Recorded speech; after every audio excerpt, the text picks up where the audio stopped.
All right, good afternoon, everyone. Welcome again to Marquette University Law School Eckstein Hall. Welcome back for the start of a new semester of On the Issues. This is our continuing series of conversations with news and policymakers, people doing interesting, important work in this region and beyond. Today we are joined by the legendary sportscaster, the man who wrote the play McGuire. We'll be talking about that in just a moment. But first, I want to introduce Marilyn Krause from the Milwaukee Press Club. This event is co-sponsored with the Press Club, and Marilyn is going to have a few remarks to welcome us all. And Marilyn, I'll turn it over to you, and then we'll begin the conversation. Thank you, Mike. As Mike mentioned, on behalf of the Milwaukee Press Club, we're honored to partner with him and with On the Issues for this as part of our Newsmaker Luncheon series. Thanks so much for joining us.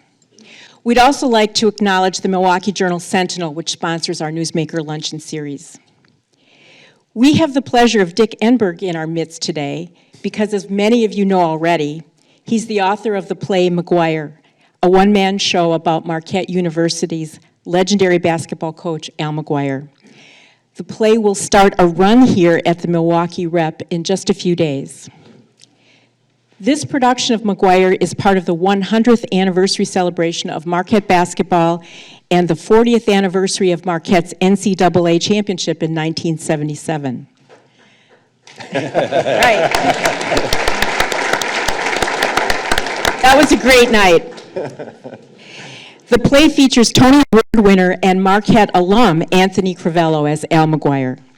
It will run from January 20th, Friday, another big day for the United States, through March 19th in the Stackner Cabaret at the Milwaukee Rep.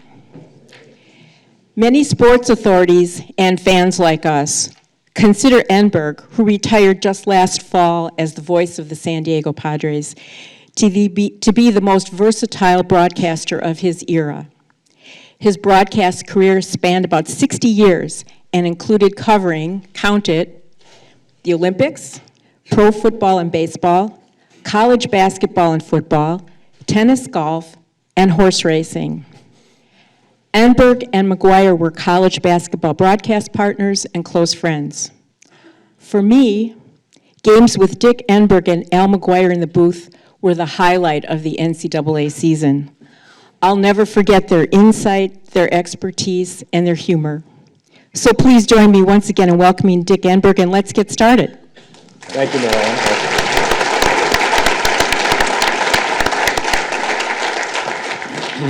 Thanks very much, Marilyn. And again, thanks to Dick Enberg for being with us today. We are delighted that you could join us. Well, thank you, Mike. Good to be back at Marquette. This is my adopted university. I went to Central Michigan as a potential coach and health education teacher, and then earned my master's and doctorate at Indiana, taught at Cal State Northridge. It was San Fernando Valley State College then, so those are my universities. But because of Al McGuire introducing me to the Marquette family and being fortunate to be in the right place at the right time to call one of the historic games in basketball history, that 77 championship win against North Carolina, sitting alongside Kurt Gowdy, and that was my introduction to the most incredible character in my 60 years that I've ever met. Why do you call him? You've met a lot of people in sports and just in life. Why was he the most incredible? Well, first of all, there's no one in second place. He was by far. He was so incredibly complex. Didn't mind being controversial. He grew up in a bar. He was distrustful. Paranoid even at times, especially if somebody had a striped jersey on and a basketball court, his beloved Zebras. And I had difficulty liking him when I first met him. In fact, I didn't like Al. He could be rude. He was cantankerous. He was evasive.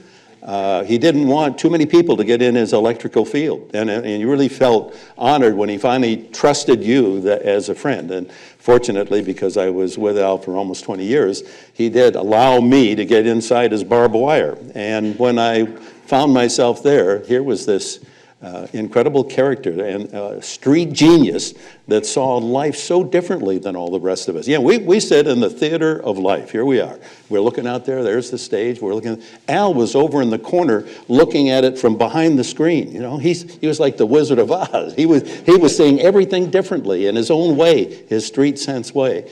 And I'm so fortunate that he trusted me eventually enough to give me all of his wit and his wisdom. I got to mention this. As I was preparing for this, I actually went back and listened to a speech that Al McGuire gave to a group of MU alums in 1974. This is in Chicago. And this is to your point about him not being a terribly likable guy.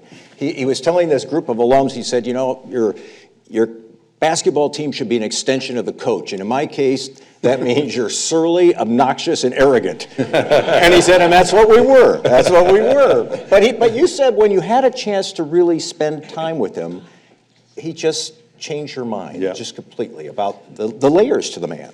Well, because he said, he called me Dixie. His brother was Dick, and not Dixie with an X, D-I-C-K-S-I. He'd say, Dixie, you know, you grew up on a farm, and I watch you operate here. You like everybody, you trust everybody. I mean, I'm going to help you out here. I mean, it's going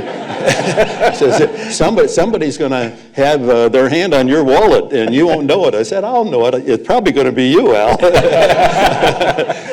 I'm thinking about what a change that must have been for you, too, because you were the voice of the UCLA Bruins. Right. You watched John Wooden, and you can't really think of two individuals who were much more different in the way they approach basketball and maybe even life. Well, you couldn't be more on the mark, Mike.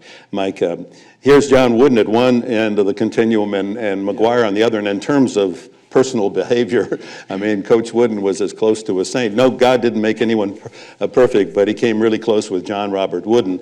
Al wouldn't want to even be categorized that way. And yet, what was interesting, knowing both men very well, and John Wooden was the greatest man, other than my own father, the greatest man I've ever met.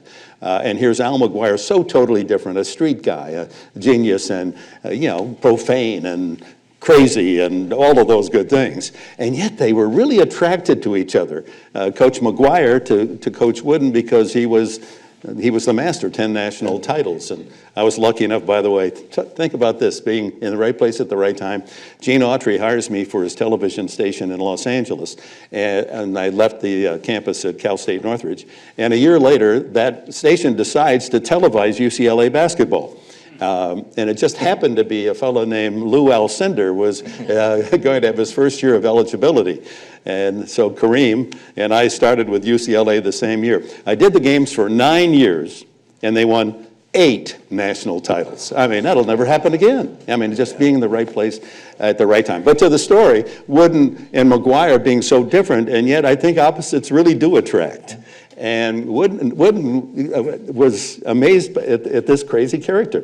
And he told me a story once, Coach Wooden, that Al came in, and Al wanted to take his Harley and go down to New Zealand. And all that open country and be free as Al loved to be. And he said, you know, you've been there, Coach Wooden. Would you give me a couple of names, just people I might drop in and see, probably because, get a free meal knowing Al. And and so Coach Wooden gives him several names and numbers to call. And then he comes back, and there's 3 or 4 months go by, and they finally get together, and Coach Wooden says to Al, he said, I don't know what went wrong. I gave you all these names of my friends that I'd met in New Zealand, and one by one, they've all said, you didn't even stop by to say hello. And McGuire said, I didn't want to embarrass you, Coach. That's good. I like that. You mentioned, calling so many of the championships with UCLA, but you also mentioned calling the 1977 game. What do you recall about that game? Was there anything about Al McGuire's behavior? We all are familiar with that shot near the end of the game when people are rejoicing and hugging, and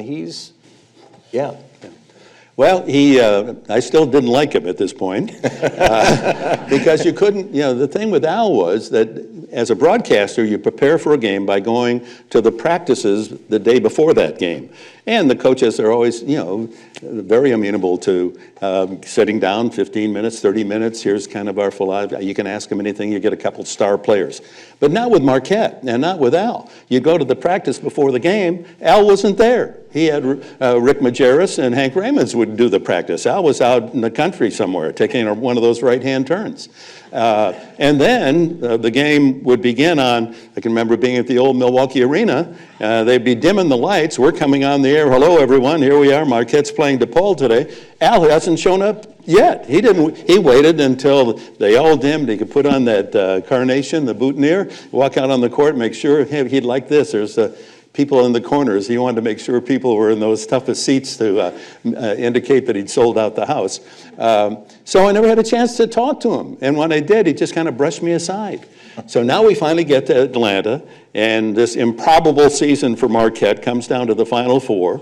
And the Friday before the Saturday game, when they played Charlotte, we're there at the practice, Billy Packer and Gowdy and myself, and I finally run over, get to Al. I said, here you are, you're going to be in the semifinals, and you haven't even given me 1 minute of your time. Come on, I got a job to do. You got to help me out. He said, oh, come on.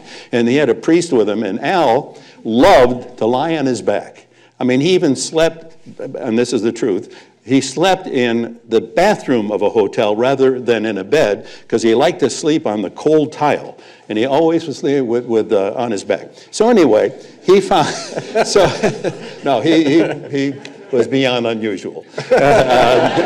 So he had done a little scouting, Mike, and he'd gone out in between the Omni and all the buildings there in downtown Atlanta. He'd found a side door, and outside was just this little patch of green grass. It was no bigger than just a little section of this room. And he would lie down. Priest is there. He said, okay, what do you want to know? I asked him a question, and an hour later, I'm saying, this is the most fascinating guy I've ever met. He just went from here to here to there, and all the street genes. He never talked basketball. He talked about elements of life and how to work a team and work officials and the importance of the game. And, hey, I'm a lame duck coach. I'm not going to come back regardless of what happens.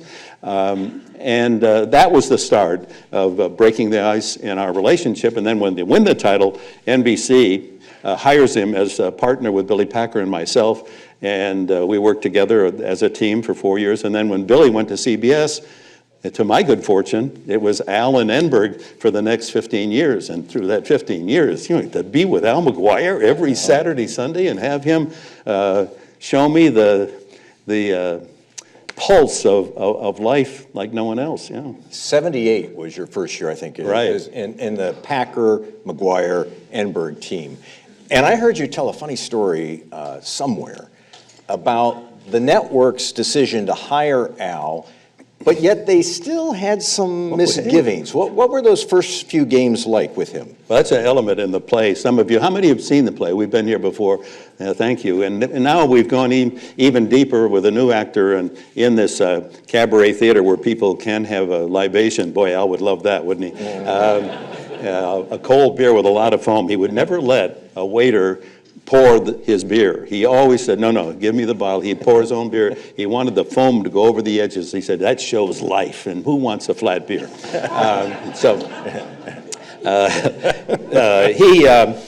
His reputation was well earned, wasn't it? He blew the '74 championship at North Carolina State with those two technicals, and probably could have won another title had he just been able to stay in his coaching chair. So they win. He doesn't get a technical, and they beat North Carolina. Now the network says, okay, Kurt Gowdy was just in the approach of retirement. I was moving into his chair, and we have Packer. And so they hire Al McGuire. And then in Mahogany Row at NBC, they're a little worried about this guy. He's going to be on live network television. What might he do? So they said, here's the scheme. And I'm not going to go entirely into it. Those of you who haven't seen the play, it's a nice little piece of theater in the play. But basically what they did, they would scout the arena. Well, you hear it happened here at the old Milwaukee Arena. They found an empty locker room or a toilet where they could put Al away from the game so that he wouldn't be out at courtside. Not next to you. Not next to me or Billy. They put him in a room, and then they set up a TV set so he could watch the game on TV, and then he put a button where if he wanted to say something, he'd press a button, and a red light would come on in the TV truck, and a red light would come in front of me so that I could say, let's go to Al McGuire. And then they had a camera in that toilet, and by the time we went through the whole process and got to Al, he was 2 plays behind, you know. And it was Billy who said, this is crazy. Al McGuire, his strength was as the best game coach in the business. No one could coach a game better. That's what he did. He worked the officials, worked the players, worked the crowd, worked everyone. And finally, after 6 or 7 games, they realized that Al wasn't going to say some words that would be nasty, and they brought him out, and the team with Enberg, Packer, and McGuire. You know, he was the star. There was no question that Al was the star. But the reason why our chemistry worked so well was because of his, I haven't mentioned this, I didn't find out till after he passed away. Al had ADD before we knew what it was. And so he would say, I read and write at a 7th grade level. And we'd say, come on, you're just putting us on, which Al liked to do. But he really could only read and write at a 7th grade level. So here comes television where they're asking you to read prompters and people are yelling in your ear and all that. He just was so worried that he would humiliate himself on television. And so he trusted Packer to do he knew more about basketball than Al. And he trusted me because I knew the television, get the score right and get to the commercial. So he could just be himself. So while he was the star, there was no question he didn't want to be, and he was afraid of being too evident as one of the partners here. And that's what made it all work. That's so interesting you say that. I always felt that Al McGuire was sort of, and this seems very strange in the world we live in today, but he was a reluctant celebrity, that it was not something he coveted. He once said to me, I interviewed him, and he said, overexposure will bury you. And he really believed that. You think about a guy walking away from that job after winning a championship, then doing television, but he still was not really embracing all that came with it. Well, he wasn't really a people person. I think he was afraid of having too many people in his life. Going back to his fear of television and not being able to handle the situation, we were doing, these were tough times. We did a doubleheader. It was a tournament, and Al and I did 2 games in Providence, Rhode Island. I've never have missed a broadcast in my life. I've been sick, but I've been able to get through them all. And I'd had a cold all week, and now I do 2 games, and by the end of the 2nd game, I'm down to getting pretty hoarse, and there's not much left here. And now we have to fly to Murfreesboro, Tennessee, Middle Tennessee State, for the Sunday doubleheader. That was the year of '79 of the Magic and Bird year. And I don't talk to anyone. I get up in the morning. You've been there. You try to talk, and you hope something comes out. And I croaked out a few words, and I'm sucking lozenges and drinking tea and sucking lemons and doing everything that might help. So now the game starts. And just Al and myself, I'm well prepared. I've got all my notes and my spotting board in front of me. And we get through the first game. But every time we go to commercial, my voice just tightens a little bit more. Now we have a half hour off, and now the 2nd game begins. We get in the middle of the 2nd game, and I'm down to talking like this, and I can just feel millions of people clearing their voice at home trying to help me out. So I finally say to Coach, I said, we're in a commercial, I said, Al, it's really hurting me. I can barely talk. I'll tell you what, here's my spotting board. I know you don't know the players. I'll point out the players. And now again, see, I don't know, he can't read, right? And I'll point out the notes. Al looks at me and he says, Dixie, if you're going, I'm going. That was his sympathetic view of the situation. He was not going to put himself in a tough position. So over the years, you become closer and closer friends. And in fact, Al became sick, as people in this room know. He had leukemia. He died 2001, I believe. And you're asked to prepare some remarks for his memorial service. And in some respects, Dick, that's where I think you say the idea for the play was born. Now, that's the genesis of it all. Family called me and said, would you write the notes for the memorial program? And How do you do that? I mean, how do you possibly reduce Al McGuire to just one page? And I worked, and I'd throw it away and tried. And then I said, hey, I think I'll have him write his own. And I did a little preface, why, this incredible man, unforgettable character, complex individual, let him tell his life story. And we used to call them McGuireisms, take the right-hand turn. If a guy brings home flowers for no reason, there's a reason. If somebody calls and they're under some kind of anxiety pressure, it's the third reason. Hey, how you doing, Al? It's a beautiful day here in Milwaukee, and gosh, good win on Saturday. And Al, could you loan me $50,000? It's the third reason when people call under pressure. And you think about that the next time somebody calls, and count them, 1, 2, here it comes. This is why they're calling me. So I wrote 20 or so of those down. And then after the funeral, I got home and I said, I was so fortunate that he shared so much with me in our time together. And I'd like to think, I'm not trying to congratulate myself, I'd like to think that he trusted me enough that he knew that I might do something with it. I'd always said, when I write a book, he'll get a chapter, and I was able to keep that promise. And I'd start at night, and I'd start writing it. I didn't want to forget, and then I'd think of another thing, and then his voice would be up in my head saying, Dixie, it's that way, not this way, and I didn't want to go to bed. And about 6 months of this, I accumulated all this material, and I thought, gee, if I put this piece here and take that and put it over there, there might be a play. And so that's how the one man, one act play has grown. And the beauty of it all is, and those of you who have seen the play, and the acting has been fantastic, is that Al McGuire comes to life again. Your friend comes to life My again. friend is alive again. And as evidence of that, I've seen the performance 60, 70 times. And my wife has been with me half of that time. And there's a lot of good humor. Al was a funny guy. And there'll be a point where everyone's laughing, and I'm laughing too. And my wife will say, you wrote it, and, and you've seen it 60 times. How can you laugh? I said, because that's Al. It's not me, it's Al that I'm laughing at. And it's still, I'll be laughing on Saturday night as we premiere, because he was, in today's language, a funny dude. McGuireisms, you call them. Did you? Yeah. Sometimes I did, for the record, did not know what he was talking about. He would trot them out, and I'd just kind of look at him like, you're going to have to help me because I didn't get it. Yeah, did you get him? Oh, that's the truth. Yeah. I said about 7, 8 years into our relationship, Al, I'm starting to worry. I'm understanding everything you say. Because he kind of talked in shorthand, and he would go off on some extreme. Because he couldn't read and write, he had to have an incredible memory, because his ability to communicate was all on things that people had said that he remembered, not that he had read.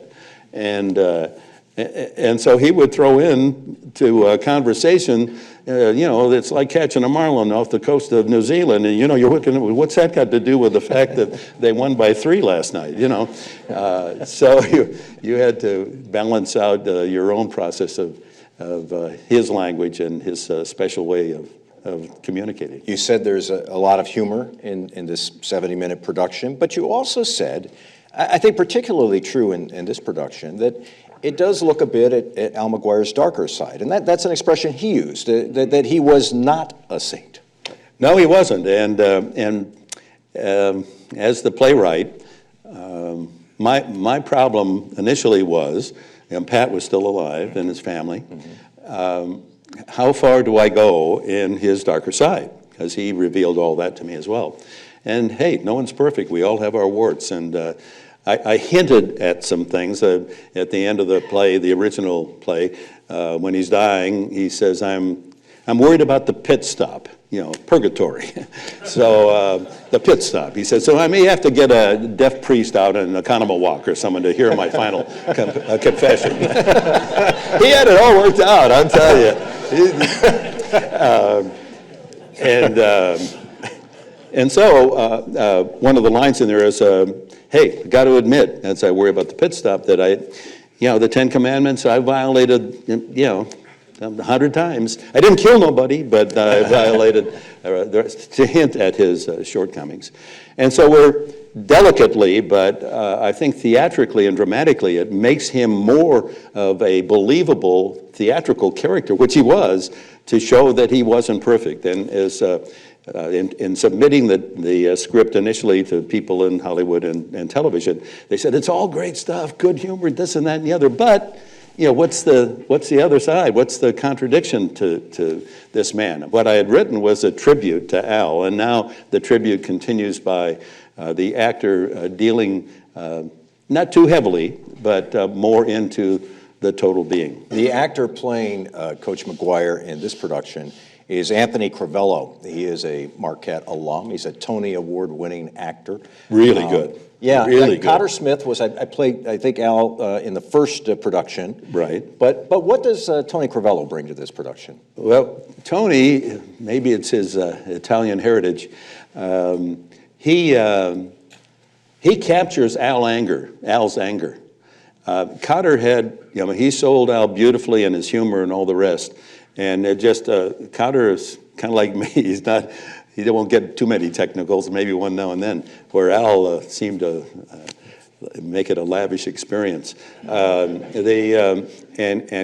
watching the rehearsals, I just wanted to a couple times get up and cheer, that's Al. I mean, he's getting on an official, and he takes a technical, and he's not going to take that, and he'll take another one, and kicking chairs and doing all, but that's what he did, and I think it brings life to that side of him, and the fact that he realized that anger cost him a couple, maybe 2 more championships, and he finally was able to settle down at the end. Think about it, a lot of people, how old was Al when he retired? 48. He just won the national championship at 48. I mean, he had, the average coach would have another 20 years on his contract, but Al that was his lame duck year. He said, I don't quiver anymore. If I don't quiver, then I got to go somewhere else, and Medalist was going to sign him a nice check. And so he said, I never thought that team would win. It wasn't my best team, one of my worst teams. It was such, even to get in the tournament, I think the NCAA, they were the last team invited, Marquette. And the reason they were invited, I'm convinced, is the tournament officials wanted to throw Al a final kiss. There were other teams that were better, should have been the last team in. They said, hey, Al's retiring, give him another shot. He didn't have a chance anyway with that team. They had lost 7 games. No one had ever gotten into the tournament with 7 losses at that time. And then everything, as you'll recall, fell just right for Marquette. They won a couple of 2-point games, and including the game against Charlotte, and created this wonderful end, this Camelot story. He once said that he wanted to retire in his 40s, like he said in his late 40s. He said that's when more McGuireisms, when you can eat the steak, when you can, he said when you can climb the hill. And he said, I wanted to come back to work later in life. That was his goal, that he wanted to come back later. He said, when you need the work. It was just a flipping, I think, probably the way most of us view work, flipping it right on its head. Television saved him in that regard. Yeah. So he had no idea of going into television, and then all of a sudden, here he would say, what happened to me? I used to be that profane technical guy, Al McGuire, that a lot of people didn't like, and now all of a sudden I'm getting these reviews. Al McGuire is the best basketball analyst on television, and now I'm the nice guy, Al McGuire. I don't, where was the fake Al McGuire? Is it the one I am now, or was it the one when I was coaching? And I found it interesting. We kind of not using this quite the way we did when some of you saw the play before, but we had shots of the clowns that he had. He didn't have a lot of basketball photos or material in his office, but he had these shots of clowns. And Al had kind of a clown's face when you think back to it. And is he happy? Is he sad? He looks happy, but is he sad like the clowns? Are they sad on the outside but happy on the inside? And it was kind of the complexity of Al himself. So here he was saying, and he, at the end, who am I now? Am I the better guy, Al? Is this who I really am? Or am I still that guy back that grew up upstairs the bar in Rockaway Beach and learned all the lessons of life as the bartender and the bouncer? Tell you one story, quick story. I'm sorry I'm wandering off. As a former professor, I talk till the bell rings, so watch out. So Al loved to fight. And we had that, of course, in the play, in the early parts of the play. And one we couldn't put in, there's a lot of material that you just can't include, and talking to his friends. And he could be mean, just as he could be mean as a coach. He could be mean as a fighter. And so one night, somebody takes on Al and takes him outside, and Al usually came out on top. And this guy could really fight. And so they start duking it up, and this guy, bam, drops Al, puts him down, and now, crowd following around. Al pulls himself up, and bam, this guy knocks him down again. And about the 8th time, Al goes down, gets back up. The other guy says, okay, you win. I'm not going to hit you no more. But that was Al. He had to win, even when he was losing. Yeah. You've been a good friend of this university for a number of years, and in 2009, Dick gave the commencement speech in May of 2009, and one of the things you talked about then was something you've mentioned today, and that is another McGuireism, to take that right turn, to take a right turn. What did he mean by that, and why did you advise our graduates to do that? Yeah, we repeat that line 3 times in the play, and of all the things, all of his philosophy, I think best capsulizes Al. He said you got to take a right-hand turn in life, meaning you've got to do things differently than your normal pattern. If you're always going to the left, yeah, take a right-hand turn. Go someplace that you can't predict what happens. And he used to say that the unexpected can be really beautiful. Let it come to you. And in today's world, and we're so dominated by all that's around us, radio, television, texting, the internet, all the rest, that do we have time to let the outside world come to us? And he would allow himself, coming from Brookfield into Milwaukee, Capitol Drive, I think it is. If you take a left, you come into the city. You take a right, you go out into the country. And he said, I always allowed myself once a month, when I got to that intersection, and it might be when I got to the intersection, I'm taking a right today. I didn't call in. That would ruin the spirit. Hank and Rick would handle the practice, and just go out and meet the guy with 2 teeth missing and have a ham sandwich and a beer. And he took me on one of those. I saw pick your own strawberries, 40 cents a basket. I said, I grew up on a farm. That'd be kind of fun. Pulled over, picked some strawberries, and who planned that? Yeah, we go into town, time for lunch. And in the meantime, I see a little antique shop. I think we're in Oconomowoc or some beautiful little town. And I like copper things. So we go in there. We spend about 30 minutes and just browsing in there. And, hey, wouldn't have done that. Now, where are we going to eat? Well, and I said, Al, well, you pick one. He said, but just make sure they have paper napkins. If they have linen napkins, you pay for those. Paper.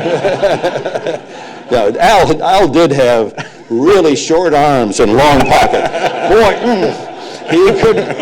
he and Billy, honest to God, who's going to pay the check? Oh, Enberg, you'll take care of that. I'd love to go by his house. I bet in the backyard at Brookfield, he's got so many cans of money buried back there.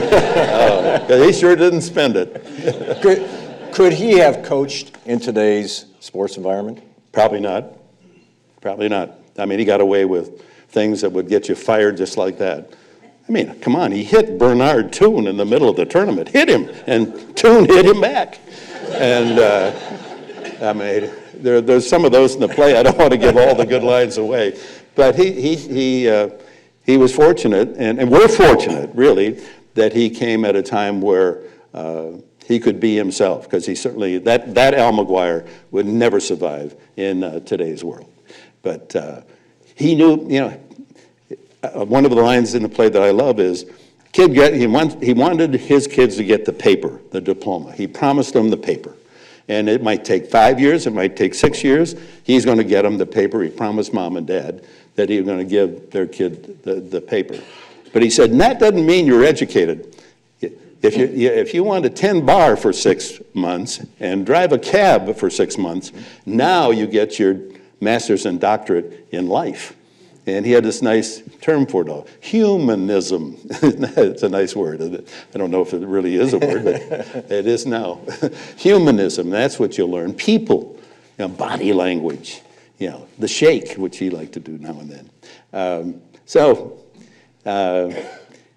I really do think about him every day. There's something that happens, and I think about Al, because he allowed me to see that experience that I wouldn't have otherwise. One of the cases, we're in New York.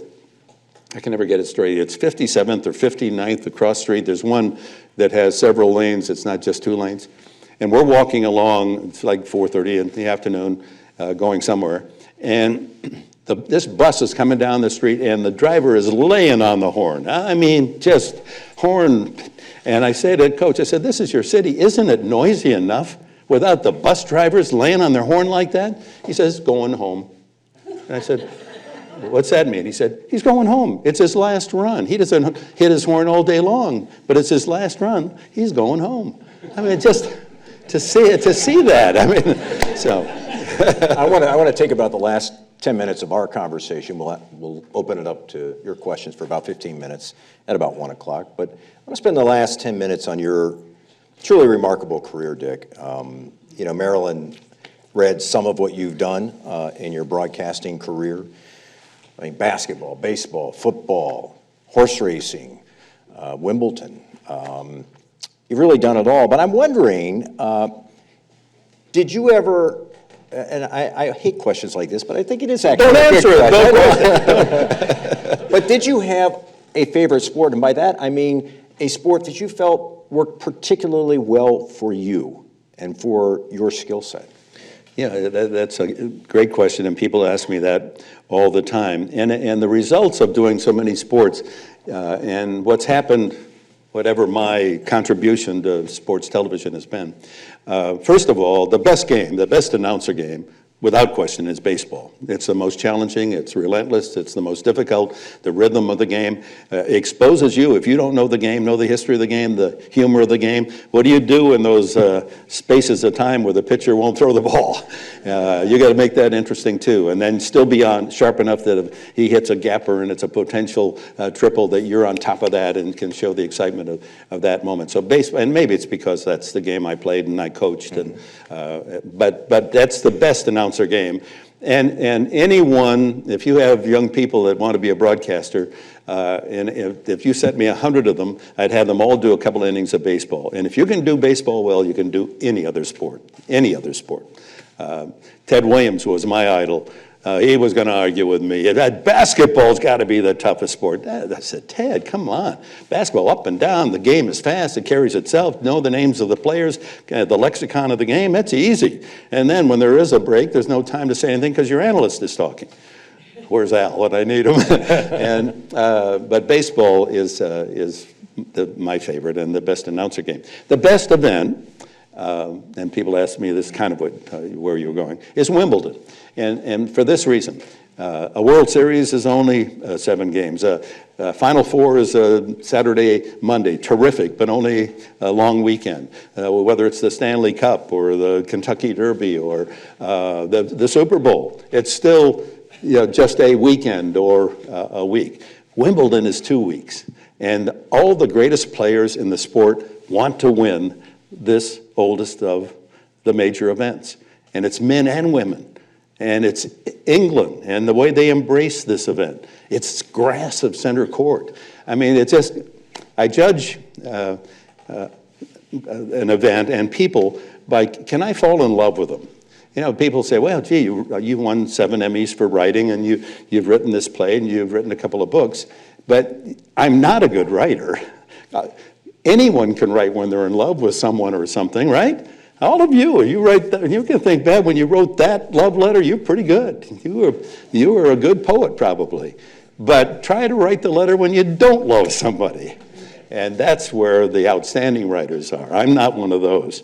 But Wimbledon allowed me to fall in love and it allowed me to write freely because there's so much time there in the finals of Wimbledon.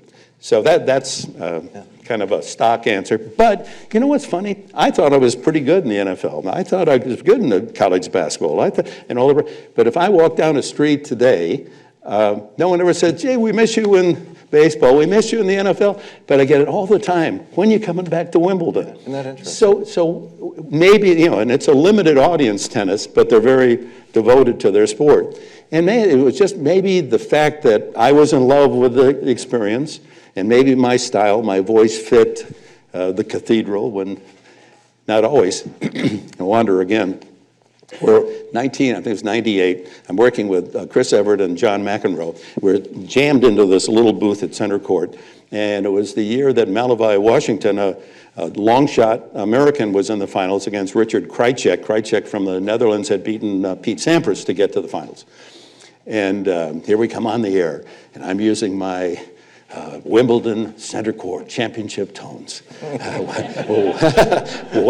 Welcome to Breakfast at Wimbledon, and today 2 underdogs vie for this coveted title. And I'm really milking it, the opening here. And in the process, and you're taught in television, sometimes when something happens, like a fight or someone runs on the field, don't say anything, because the people at home don't need to see it, and if the cameras don't catch it, who cares? Well, in this particular day, this young woman, a very well endowed woman, came. The barrier at center court Wimbledon is no higher than this. And she had slipped down to the first row in a trench coat, took off the trench coat, and streaked center court. So here's Enberg ignoring this because she's running right through. And I'm saying, yes, Washington from Flint, Michigan. And McEnroe's going, shoot that kid! Shoot that kid! Get a shot! She's back. Royal box! She's running down there!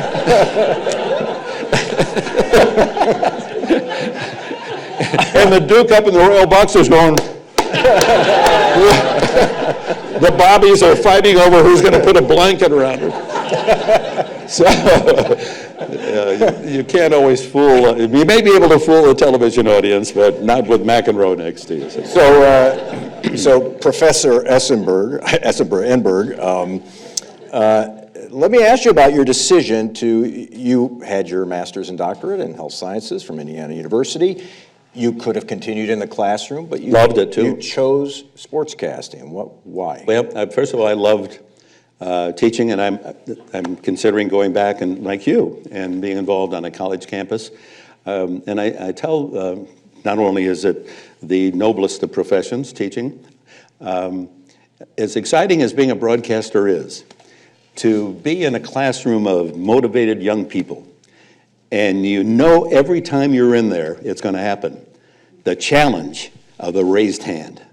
Boy, that excites me to think about it. You're looking into these, and you're working your lecture and hoping it's interesting and maybe even fun, and then your brightest student raises their hand. Now you're going to be able to accept that challenge and give the answer. And if not, boy, when I first started, I was sick to my stomach before every lecture. Will I be able to answer all the questions? And I kind of thought of it as a baseball game. In a way, I don't know the answer, 1. I don't know the answer, 2 strikes, and I just hoped I didn't strike out, and there'd be 3 times. And I'd get the answer the next, hopefully for the next lecture. And I look forward to going back and seeing that raised hand. And you and your teaching, it's you can't put a price on it. You talked about McGuireisms. I guess there are some Enbergisms. Is that possible? Yeah. That sounds like I've got a pain over here. You talk about touch 'em all for a home run, but one that probably most people in this room know you for is the oh my. Yeah. Oh my. Where did that come from? Well, Midwest. You go to the marketplace. You'll hear people. It's a phrase of acknowledgement. It could be, gee, did you hear about the Jones boy last week? Oh my, yeah, that was. And how about the Packer win on Sunday? Oh my, that's terrific.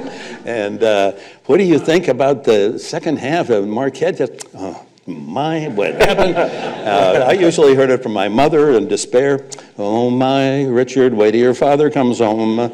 And when I finally earned the job as the play-by-play man at Indiana for their newly formed sports network, I thought everyone's got, that phrase, that exclamation point. And all the holies had been taken, Holy Toledo and Holy Cow and Holy Mackerel. And at that time, Mel Allen was, well, how about that? And Red Barber's was, oh, doctor. So I couldn't use that one. And so I just tried in my first football broadcast. There was an exciting moment, and oh my, first down at the 23. And a couple of the guys in the graduate dormitory, I saw them on campus, and they say, hey, Enberg, oh my. And I thought, well, there it is. And so for 50 years, it's been a wonderful friend. I don't say it socially, and my mother said it all the time, so that's where I got it. But when there's that right time and a right game, right moment, I can't think of anything else to say. Oh my gets the job done. It covers all bases. Thanks for doing that for us, too, because that was such a great sound there. I love that. Let's take a few questions from our audience. If you have one, please raise your hand. If you're down in the seating bowl, you know the drill. It's you press down on the rim, not on the ball. Keep your finger down on the rim. We'll be able to hear your question. If you're in the back, just raise your hand. Ryan, who's in the, how would you describe the color of your shirt today, Ryan? What is that? Okay, maroon. He's in the maroon sweater. Raise your hand. He'll come over and hold the microphone for you. Yes, go ahead. A reporter once interviewed Pat McGuire and said, some people say Al's a ladies' man, and she said, no, he's a man's man. Do you think she was just covering up, or she didn't really know the guy she was married to all those years, or did he really prefer the company of men, sportsmen, to the company of women? Oh, that's a loaded problem. So thank you very much. I enjoyed being here today. Thank you. He loved women, and he loved men. I love women, and I love men. We get into that a little more in the play. That's one of the, while Pat was still alive, I did, out of respect for her and the family, I didn't want to. It's a delicate area, but I think it's part of what he was. And the reason why he didn't have a key, he didn't have a key to his own house. And when he came in late at night, and hey, she knew what he was doing, he had to ring the doorbell. And it was kind of like his way of being fair about it all, not sneaking in because he had a key. He rang the doorbell. She knew he was coming in late. And Pat was really a crusty lady herself. When we did how many saw the very first play here on campus? So you'll remember that Pat and all the grandkids, they were all in the first row. Think about Cotter Smith, the actor. He's playing Al McGuire at Milwaukee, at Marquette, and trying to be somebody. Nobody can be Al McGuire, and he's trying to be Al. And so the play's over, and she was so wonderful in this regard. So the play's over. We go down, we're shaking hands to him, and the family, he walks out to be Al McGuire, and he looks in the first row, and there's the whole family staring at him. Okay, let's see how you do. So we're shaking hands, and he gets to Pat, and apologetically starts to say, I understand that, it's tough to be, and she stops him in mid-sentence, and she says, Cotter, this is no bullshit. You were Al. Now that's really a nice commendation for an actor. Yeah, nice commendation. That's great. So hey, she knew who her husband was, and he wasn't perfect. And my wife, the first time she met him 35 years ago, Al would, when he'd meet a woman for the first time, he'd take her hand and he'd say, oh, nice to meet you. She said, I knew in 30 seconds he was a rascal. That's... Let me take another question. Not about Al's personal life. Any other questions? Yeah, let me go right there. Yes. You worked with John McEnroe, too, a fairly complicated character, I imagine. Can we expect another play, McEnroe or something, Sir McGuire, or any other good McEnroe stories? Or? Yeah, you can't be serious about that. Good. Now, he, another very complex guy and very bright. McEnroe played 1 year at Stanford, went 1 year to Stanford, and qualified academically as well as an athlete. And what's been fun watching McEnroe is I didn't like Al. I did not like McEnroe when I first started doing tennis in '79. He was a brat and a bore. And then working with him, I saw the growth of McEnroe, the young tennis player, into a man. He has 5 or 6 children. He's a wonderful father. He's very sensitive about his role in that regard. He wrote the introduction to my book, Oh My. His growth, and he's fabulous as as an analyst. I happen to work with, I think, the two best in golf and tennis, Johnny Miller in golf and McEnroe in tennis, and they're both the same. They have no filter. They see something, they say it. That doesn't go through and say, well, I better not say that. They say it, and that's what makes them so popular. He's so bright, it used to drive me crazy. Hey, we're doing Wimbledon, and McEnroe's in the booth, and we got 5 minutes before we go on the air. And he'll come in the last couple of minutes, wiping mustard off his chin, and he'll say, where are the notes? And he goes, and I've spent 4 hours looking through these notes, and in a minute, he's got it all down, and he's the best guy in the booth. He's Another guy with a lot of layers, a musician, Yeah, an artist, yeah, and yeah. a lot of Yeah. different stuff going on in his life. Other questions? Yeah, Frank? First of all, thank you so much for bringing Al back to us, bringing us back to those wonderful days. I agree, Al probably would not be able to coach college basketball at this time. What do you think Al would think about the college basketball game as we now see it with, the different looking players, different... What would Al think about, yeah, what would he think about today's game of basketball? That's interesting. He'd still know the game. The three-point shot has changed the game dramatically. I think he'd be frustrated by the lack of defense. I think Al, that was his strength. That's how, as a player himself, you got to use that not too liberally. He said I should have played in boxing gloves, but he loved defense, and he did a lot of things defensively that none of us caught on to. He used to say, "Milk the clock," which is a nice expression. By the way, I don't think we have that in the play now. I want to have to talk to the actor, because I think it's a nice phrase in life, to milk the clock, to take, get all you can out of each day. And what he would do is, once he got the lead in the second half, he would milk the clock. And he'd go into that weave, and everyone would say, boy, look at how well they're handling the ball, and they're just doing, well, all he was doing was taking a minute away from the other team. And if you shot within that minute, you were going to sit down next to him. And no one really caught on to the guy. He was just milking the clock with a 10-point lead, and so you didn't have a chance to shoot and score. I think Al would be the same. He would rely on great assistant coaches, understanding that he just wasn't an X's and O guy. He'll run the game. You get the team ready. I'll run the game. Mm-hmm. Show how he would fool around. Jerry Tarkanian, who was an excellent coach at UNLV and Long Beach State, he saw the show out in San Diego, and in the talk back afterwards, he said they were playing DePaul on a Thursday night and then Marquette on a Saturday. And Al, after they played on Thursday, Al calls up Tarkanian and says, you doing anything on Friday? He said, well, yeah, we got our practice. He said, well, have your assistants handle that. They were already in Milwaukee. Let me take you out for a late breakfast. So he said Al takes him out to one of his places here in Milwaukee. They have breakfast, and Al says, hey, why don't you come over and watch our practice today? And Tarkanian's saying, that never happened before. The coach, you're going to play him tomorrow, and he wants me to come and watch him practice? And so he goes to practice. He said it was the most disorganized event he's ever seen in his life. Guys are shooting from 60 feet. They're tackling each other. They're laughing. He said, he went back to his team, and he said, man, we are going to kill Marquette on Saturday. This is the most, there's no discipline on this team. They don't even know what they're doing. Al won by 20. He said, Tarkanian, he set me up so royally. Yes, sir. Over 60 years. There you go. Over 60 years, you've seen some of the greatest sportsmen and sportswomen play.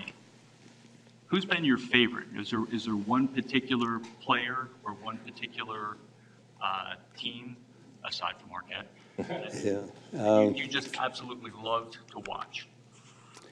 Well,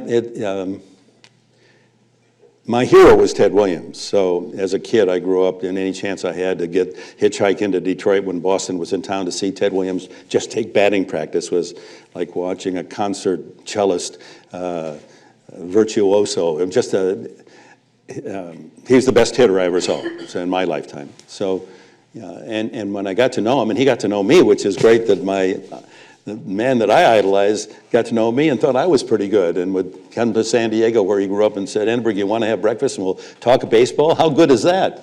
To go from wanting to be like him and teaching myself to bat left-handed to Ted, the splendid Splinter, asking me to come and talk baseball with him.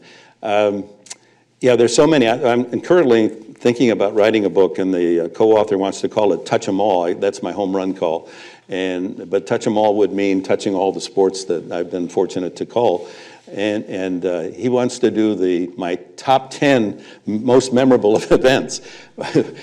60 years, top 10? I could do top 10 basketball alone. So where do I start? Where do I finish? But it's been a nice process for me to think through just what you're asking here of what were the moments, who were the players that, there's, in golf, Arnold Palmer. Yeah, Palmer. I mean, you felt you were with royalty every time you were around him, and he treated everyone with such care. And a quick story. The one thing that's amusing in my life is that people almost know who I am. I'll be in a public place, and they'll see me, and they'll say, "Don't tell me, Jim McKay." I said, "No." This one woman back when I first started, she stopped me in the middle of the street. And she wasn't going to let me by. And she says, "I know who you are. You're the new sportscaster on Channel 5. That's right. Don't tell me your name. I know your name." And she had it all down. UCLA basketball. That's right. Don't tell me. I know who you are. Angels baseball. Yes, yeah, that's me. And finally, in frustration, she couldn't come up with my name. And she said, "Okay, who are you anyway?" And I said, "I'm Dick Enberg." She said, "You sure do resemble yourself." Hey, what a nice answer. I hope on my gravestone, maybe that's, I hope I resembled myself. Let's take another question. Marilyn, yes. Can you tell us about some of the coaches you've come to admire and why? Well, John Wooden is right at the top of that list, and Wooden, I did those games. Think about this. I did UCLA games 9 years with no color man, just me, and they won 8 national titles. It's never going to happen again. So that, and rubbing shoulders with Wooden and what he was, not only as a basketball coach, but as a man. He was a Abraham Lincoln Scholar. I mean, I would take Wooden against, you pick your guy and I'll take Wooden and see who knows the most about Abraham Lincoln. He had more books on Lincoln in his library than he had basketball books. You have the Wooden on one hand, the character, Al on the other. I'm trying to think through today's coaches. Coach Krzyzewski at Duke, I have great admiration for him. A lot of coaches say that, their basketball practices, that's their classroom, and they're the teacher, and Coach K really lives that life. He does an interesting thing. When a player is doing poorly in a class, he goes to the professor of that class, not to try to convince him to change a grade, and invites that professor to come to his practice and sit with him while they practice, and then ask him afterwards, "Now, you see how he works in my classroom and how hard he works and how good he is. What is it we can do to get him to do whatever he's not doing in your classroom?" And trying to at least develop, giving a kid a chance maybe to make a little right-hand turn and the right ways to study and work that way. I think he's right at the very top of today's coaching fraternity. Trying to go back through. You don't like him, but Bill Belichick is a fantastic football mind and coach. He's paranoid, just like Al. If you ask him his middle name, you say, "Why? What do you want to know?" But you get him away from football, and he's a fascinating person. Golfers are the best of all the athletes in terms of understanding, and maybe it's the way they're raised, and it's the country club life, and having to call penalties on yourself like no other sport. They're the most cooperative. They care about the honor of the game. They care about their opponents. The fact that you finish your round, you take off your hat and you congratulate your opponent. I love those little touches like that. I wish other sports would. They try to do it in basketball at the end of the game. That seems so insincere, but it's nice that the kids at least shake the other guy's hand.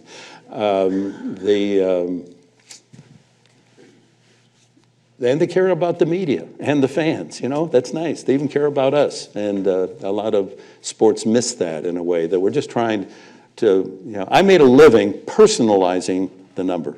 Yeah, I didn't just, I feel that was my strength. I didn't just call the game.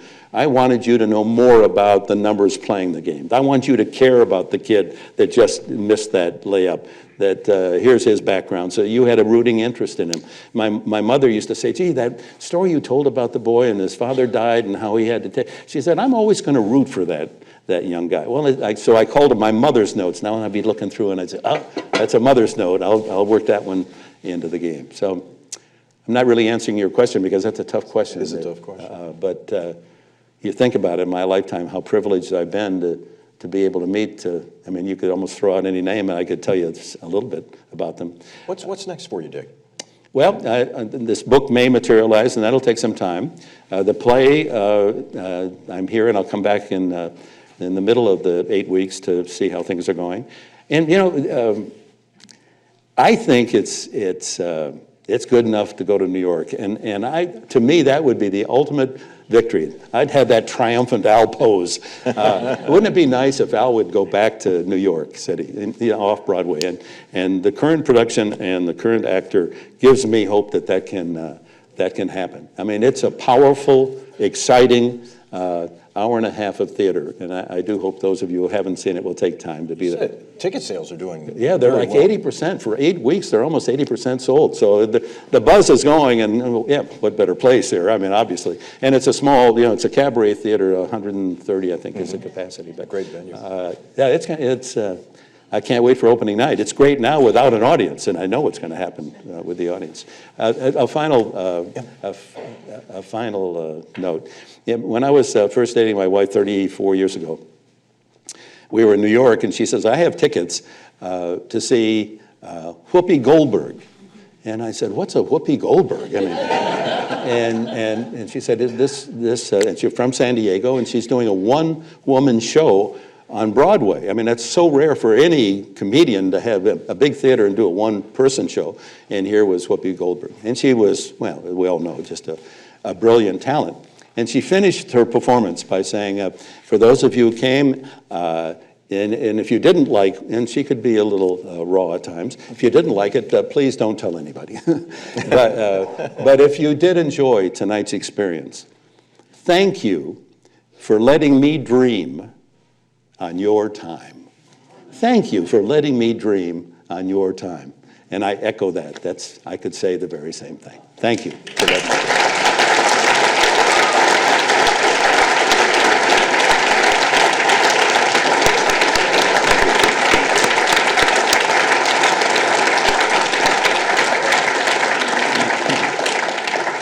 Before we go, just a couple of small pieces of business. This is the first event in our spring semester. We hope you will join us for others next Thursday.